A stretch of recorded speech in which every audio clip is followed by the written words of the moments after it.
guys, welcome back to the channel. This is part 2 of the first episode of how to plan your perfect Florida holiday series. If you haven't watched part 1 yet, go and watch that first, and I hope you like it, and I hope you like the rest of this video. So without further ado, let's get into the video.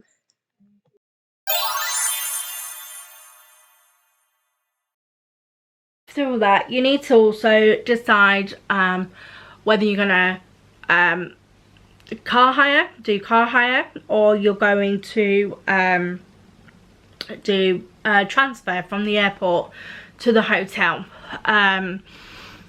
So if you're going to do car hire, I know many airlines can include car hire in their packages, so look at that. Or you can do it separately, but I know it's probably, I don't know too much on this because obviously we don't drive, so I've never had to do this, but they do offer car hire.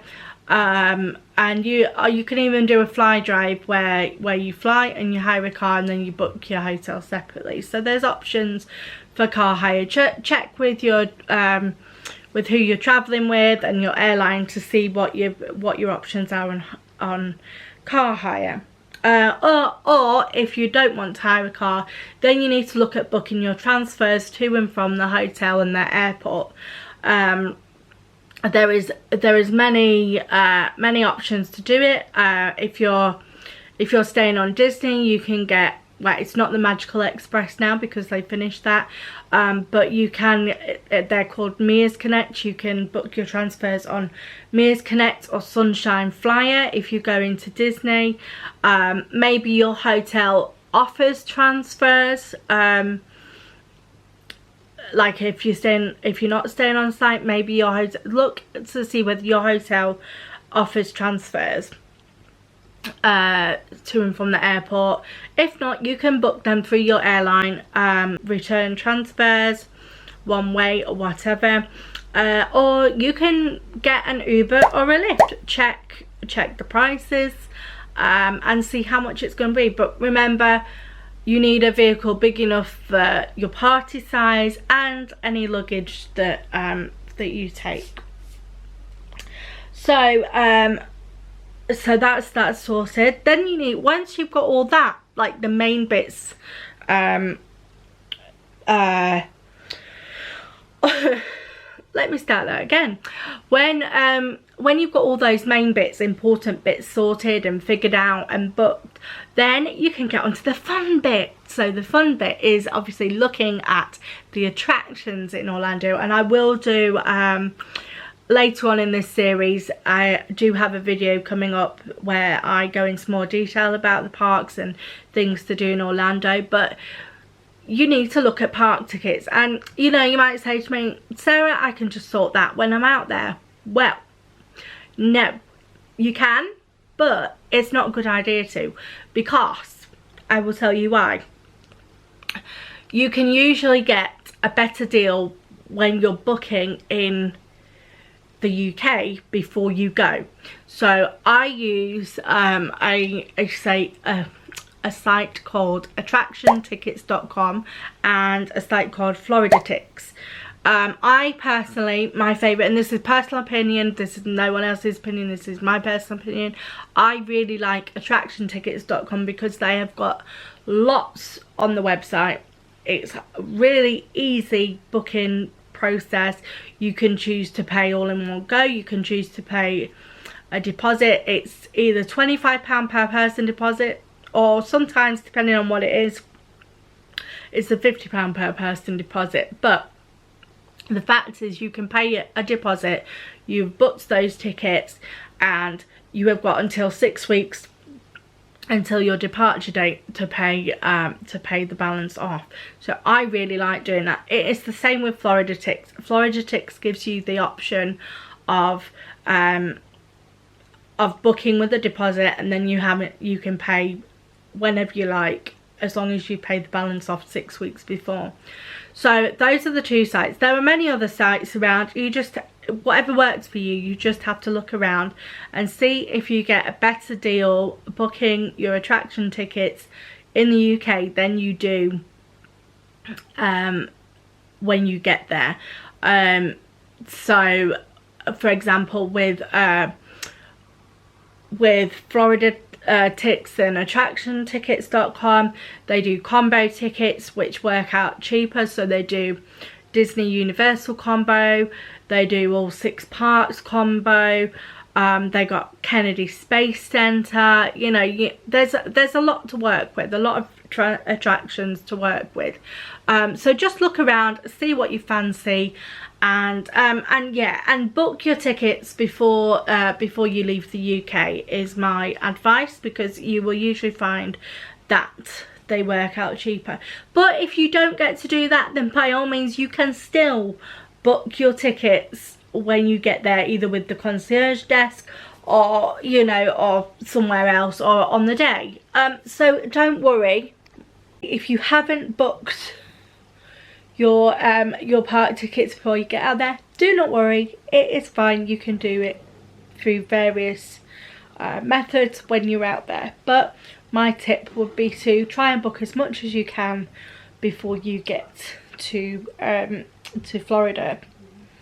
So the next thing you need to really kind of take a look at, or maybe organise, maybe not so far in the future, if you don't want to, it's up to you with your timeline, but it's currency. So obviously there are different ways to pay for things out there, but as you know, Florida will be US dollar, the US dollar. So make sure that you have a various methods of payment. So you could exchange some cash for dollars. You could also have a travel money card, use your bank card, but make sure you check with your bank about any currency exchange charges that they may charge if you use your debit card. But me, we are using the BA prepaid MasterCard travel card, and I'm just putting money on the card and exchanging it to dollars throughout the months.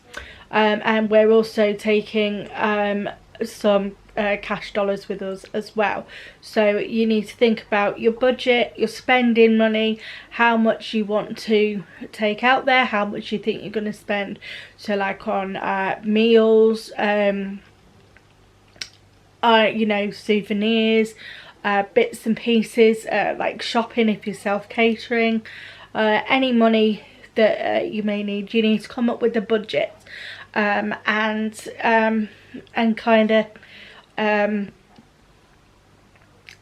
kind of like figure out how much you're going to take with you. Also, with regards to your currency and your budget, you also need to factor in the fact that when you're out there, you'll need to tip. So you'll need to tip your servers, you'll need to tip housekeeping, taxi drivers, anyone that offers you a service, be it a shopkeeper, be it a waitress, waitress, be it taxi driver. You know, anyone that offers you a good service, you're going to want to tip, and it's custom really to tip while you're out there. So make sure that you factor that into your budget when you're looking at how much you're going to take for your spending money. And another also important thing to factor into your budget for spending money is the tax. So like over here in the UK, we pay the price that it says on the tag. The VAT, value added tax, is included, but when you go to America, they don't include that. So the price you see on the product or on the price tag is not the actual price that you will pay when you get to the counter. I made this mistake when I went to Florida. One time I was shopping on International Drive, I think I was in Levi's, and I thought, oh, I used to take out $50 a day with me, and I was doing some shopping, and I thought, oh, I've just got enough for these, I think it was some shorts or something I was wanting. I was like, oh, that'd be perfect. I go to the counter, and the lady says, oh, it's such and such an amount. Well, that wasn't the price on the price tag. I'd forgotten about the value added tax, so I ended up having to borrow a few dollars off my friend, thank goodness. Thank you, Becky. I don't know if you remember that.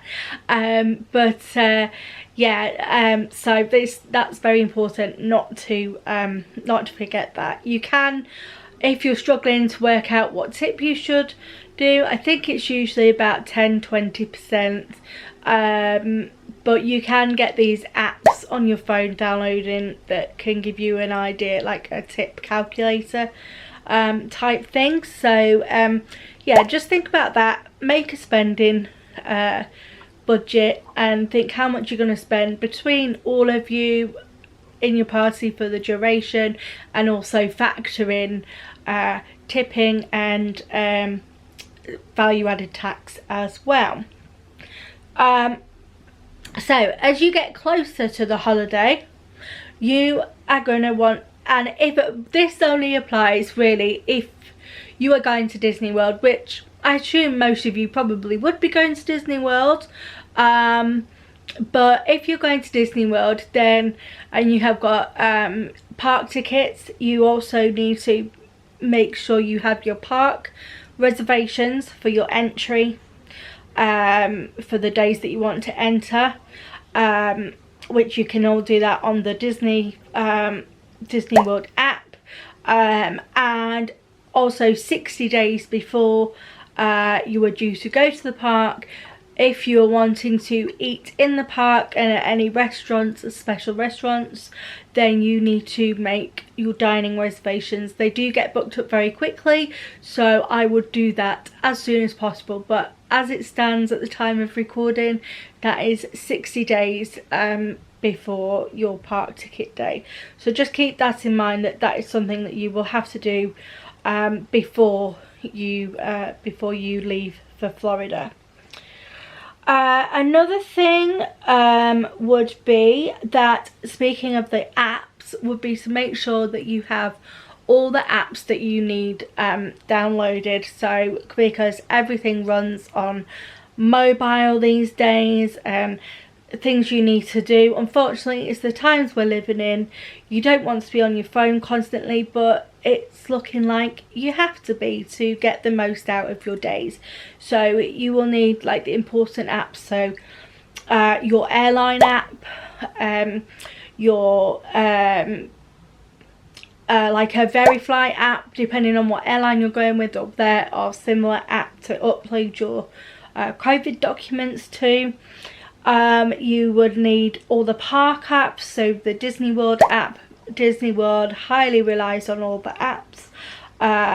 Maybe you want the Universal Studios app. You will need, let me see, which ones have I got in here? Let me have a look.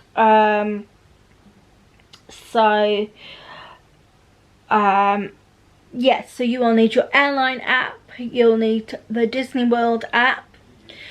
You can also get the Disney Play app. That's for the kids. That's a very interesting app, but I will go into more detail in another video about all the different apps if you'd like me to.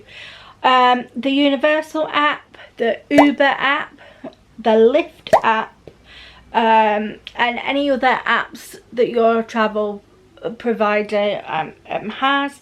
And obviously a tip calculator app is good, and if you're going on a Disney cruise like we are, obviously the Navigator app as well.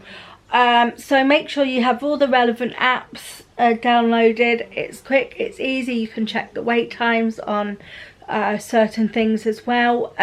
So just make sure you've got that. I've put all mine in like a folder, so that it's all in one place. I know where it is, so that's a good idea to do that as well.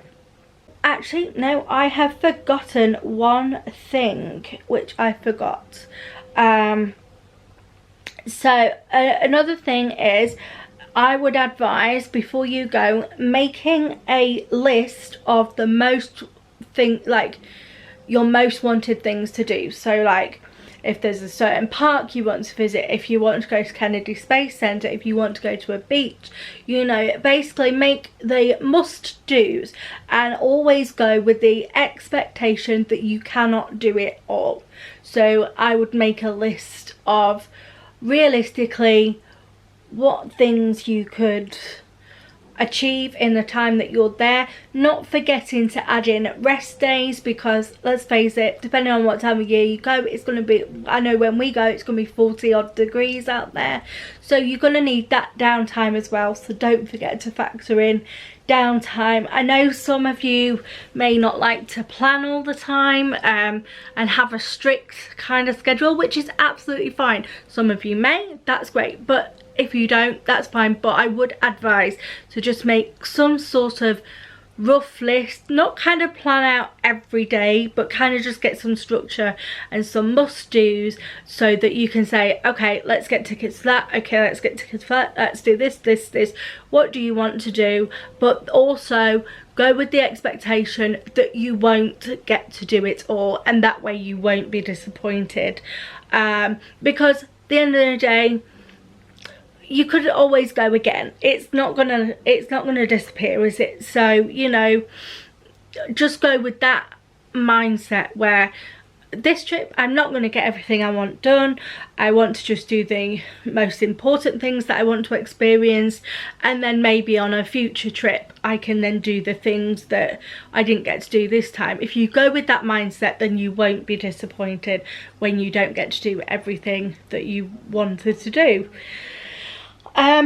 So yeah, so do that. So make a rough list of the things you want to do. It doesn't have to be planned to the minute. You're on holiday at the end of the day, but it's not one of those relaxing holidays. It's like a adventure holiday, I suppose, like really busy, fun holiday. Also, don't forget that if you have any disability requirements, to look into those for either park requirements, if you need wheelchair access, if you need the DAS system, which is Disney's disability access system. You need documents for those, so like any disability documents, medical letters that make you eligible for any disability assistance within the parks, or if you need an accessible room, make sure you discuss that with your travel provider.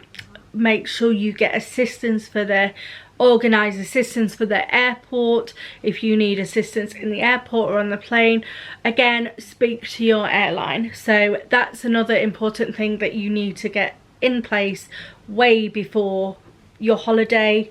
As soon as possible.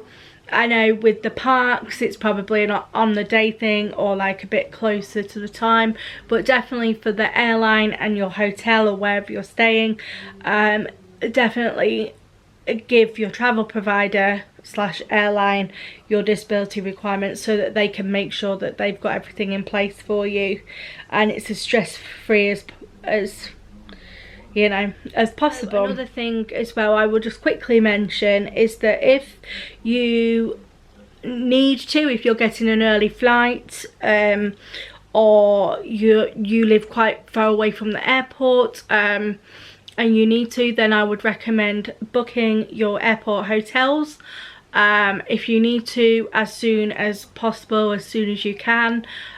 Just so that, you know, you've got no stress in the morning or the day of the flight. So also, yeah, make sure that your airport hotel bookings are in there as well. And yeah, so that is basically everything really for the initial booking, and everything you need to think of when you are looking to book your holiday, and the most important things to basically book and do before you leave the UK. If you'd like me to go into any more detail on any specific thing that I have mentioned, then comment down below, and I will make a exclusive video on it and go into more detail on anything that you want. If you have any questions or anything about anything I've missed, then comment down below and I'll do my best to answer the questions. And if there are a lot of questions on a certain subject, then of course I will do a video. But this episode is basically just the things you need to do before you go to Florida, and the best way to book. Yeah, so I hope you found this episode helpful. Make sure you tune in next week for episode 2 of the Florida planning series. It will be tips and hacks on what to pack, especially if you're going with children. It's not going to be a pack with me video because that won't be nearer till the time, but I can give you a rough idea of the things you need to think about before you go. And then on the next episode, videos coming up, I will be doing a video about tips and hacks of for a long haul flight with children, and tips and hacks to the airport, for the airport with children, and also things to do. I'll be going into more detail, things to do while you're in Orlando and the surrounding area. If you want to see that video next week, then don't forget to hit that subscribe button, hit that bell button for notifications, and hit that like button. It really helps me out, it really helps the channel, and I appreciate it. If you could help me out with that, that would be fantastic. So yeah, thanks for watching, guys. I hope you found this useful, and I will see you in the next one. Thanks for watching, guys. Bye.